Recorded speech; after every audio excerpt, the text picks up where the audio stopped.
एक शाम प्राची टीवी पर सीरियल देख रही होती है, तभी उसकी सास वहाँ आती है। अरे सीरियल में तो ऐसे मग्न है जैसे आज रात का खाना पड़ोसी आकर बनाएंगे।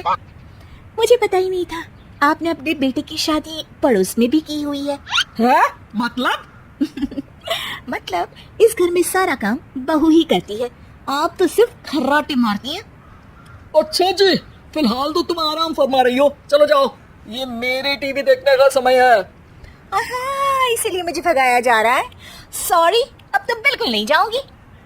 प्राची की इस बात पर दोनों सास बहू के बीच टीवी रिमोट के पीछे बच्चों जैसे छीना झपटी शुरू हो जाती है, जिसके बीच श्लोक भी काम से घर वापस आ जाता है।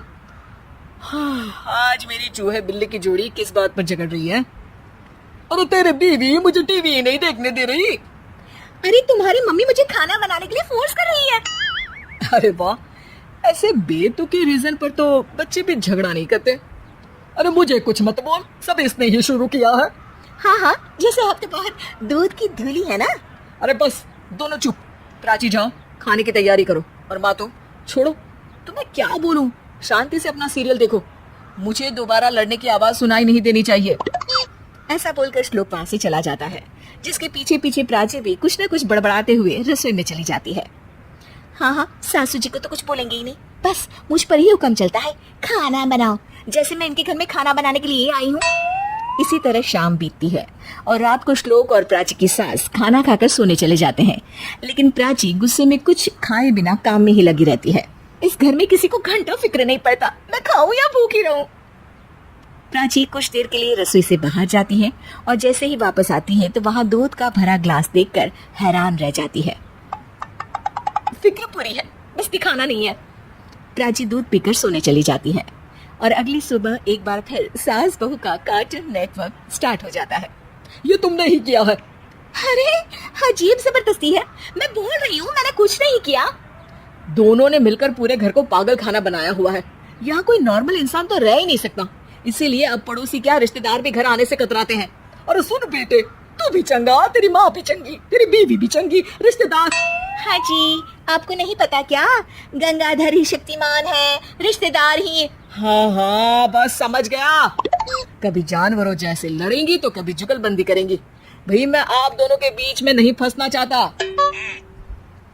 सास बहू की इस मनमौजी जोड़ी से परेशान होकर श्लोक अपना सिर खुजलाता वहां से चला जाता है। चलो अब मैं भी कीर्तन में जा रही हूँ।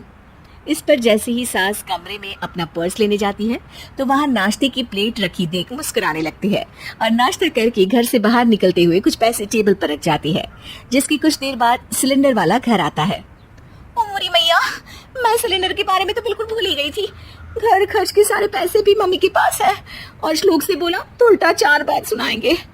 प्राची ये सोच ही रही होती है कि अचानक उसका चेहरा चमक उठता है और वो घर में आकर इधर उधर देखने लगती है। तभी उसकी नजर टेबल पर रखे पैसों पर पड़ती है, जिन्हें वो सिलेंडर वाले को दे देती है। ये सब श्लोक देख लेता है। अच्छा बेटे, इतना बड़ा घोटाला, सबके सामने मैं तेरी दुश्मन और पीठ पीछे तेरी मेरी यारी। इस पर श्लोक एक प्लान बनाता है और शाम को सब एक साथ बैठे होने पर बोलने लगता है। माँ, तुम दोनों की बहुत लड़ाई होती है, इसलिए मैं सोच रहा हूँ कि प्राची को उसके घर छोड़ाऊं, इससे वो भी खुश रहेगी और तुम भी। अचानक श्लोक की ये बात सुनकर सास बहू शौक से उसकी तरफ देखती हैं।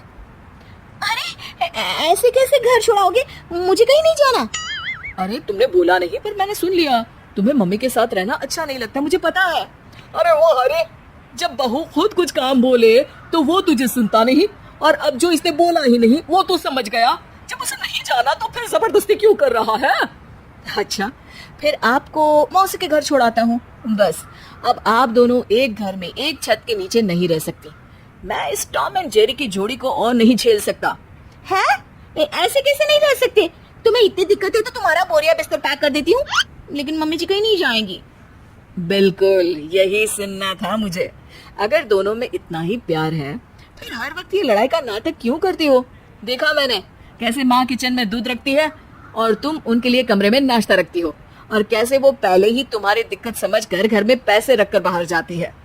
अरे भाई, इतना ड्रामा तो डेली सोप में भी नहीं होता जितना तुम दोनों ने इस घर में फैलाया हुआ है। तू हमें टॉम एंड जेरी बोलता है ना, तो याद कर वो दोनों भी एक दूसरे को बाहर वालों की बुरी नजर से बचाने के लिए हमेशा सबके सामने लड़ते थे, लेकिन अकेले में दिक्कत के समय मदद भी तो करते थे। बस हमारा रिश्ता भी कुछ ऐसा ही है। और वैसे भी अगर सास बहू में तू मैं नहीं होती तो दुनिया वालों को कहानियां कैसे मिलेंगी?